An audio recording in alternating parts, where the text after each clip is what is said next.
भूकंप ने जहां एक तरफ तुर्की में इमारतों को जमींदोज कर दिया, वहीं सड़कों से लेकर रेल परिवहन तक वो बाधित किया गया है। लेकिन अब वहां चीजें पटरी पर आनी शुरू हो चुकी हैं।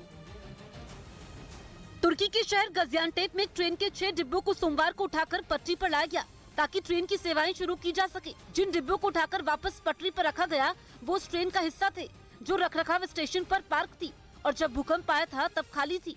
फिलहाल रेल कर्मी नुकसान का आकलन कर रहे हैं क्योंकि तुर्की के रेल नेटवर्क में तमाम जगहों पर पटरियां भी उखड़ गई।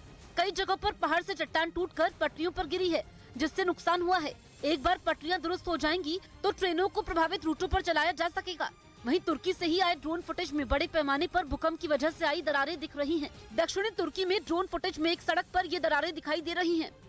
भूकंप की मार झेलने वाले तुर्की ने मदद लेने के लिए अपने दुश्मन से भी हाथ मिला लिया। आर्मेनिया से राहत सामग्री पाने के लिए तुर्की ने उसके साथ 35 साल से बंद पड़ी अपनी एक बॉर्डर क्रॉसिंग ही खोल दी, जिसके जरिए खाने पीने की चीजों से भरे 5 ट्रक आर्मेनिया से तुर्की के लिए रवाना हो गए। बताया गया कि यह बॉर्डर क्रॉसिंग 1988 से बंद पड़ी थी क्योंकि तुर्की और आर्मेनिया एक दूसरे के दुश्मन हैं। तुर्की हमेशा से आर्मेनिया के दुश्मन और उसके पड़ोसी अजरबैजान के साथ खड़ा रहा है। 2020 की नागोर्नो कराबाख की लड़ाई में तो तुर्की ने अजरबैजान की इतनी मदद की थी कि आर्मेनिया को नाको चने चबाने पड़े थे। लेकिन जब मुसीबतों का पहाड़ सिर पर टूटा तो तुर्की बरसों पुरानी दुश्मनी भूल गया और उसने अपना मतलब पूरा करने के लिए आर्मेनिया से भी मदद ले डाली। अगर ऐसा नहीं किया गया होता तो जितनी तबाही अभी तुर्की में मची है उसे रोका जा सकता था, और ऐसा तब है जब वहां अब भी भूकंप का खतरा बना हुआ है और लोगों की मौत के आंकड़े बढ़ सकते हैं। इधर भूकंप की मार झेलने वाले तुर्की ने मदद लेने के लिए अपने दुश्मन से भी हाथ मिला लिया। आर्मेनिया से राहत सामग्री पाने के लिए तुर्की ने उसके साथ 35 साल से बंद पड़ी अपनी शुरू। तुर्की के नूरदागी में सबसे बड़े सर्च ऑपरेशन के लिए डॉग स्क्वाड की भी मदद ली जा रही है। इमारत में फंसे जिंदा लोगों को बचाने के लिए ये डॉग स्क्वाड काफी काम कर रही है। अगर आप तस्वीरों में देखेंगे जो एनडीआरएफ का डॉग स्क्वाड है वो यहाँ पर मौजूद है अभी भी। रोमियो और जूली, क्या नाम है इनका? एक का नाम है जूली और एक का नाम रोमियो। अच्छा, तो किस तरह से इनकी मदद ली जा रही है और कितना इनका यहाँ होना हेल्पफुल अभी तक हुआ है?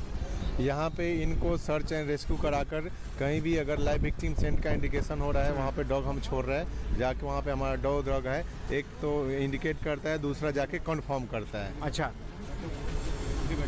तो देखिए जो एनडीआरएफ के जवान हैं वो यहाँ पर मौजूद हैं, साथ ही जो डॉग स्क्वाड है वो भी है। आपको बताएं कि रोमियो और जूली इनका नाम है। बता सकते हैं कौन रोमियो कौन जूली है इसमें? इसमें ये जूली है। अच्छा। और ये रोमियो। ओके, देखिए एनडीआरएफ के जो जवान हैं वो बता रहे हैं कि किस तरह से यहाँ पर ऑपरेशन चल रहा है और निश्चित तौर पर ऑपरेशन दोस्त के तहत भारत ने बहुत बड़ा मदद का हाथ तुर्की के लिए बढ़ाया है।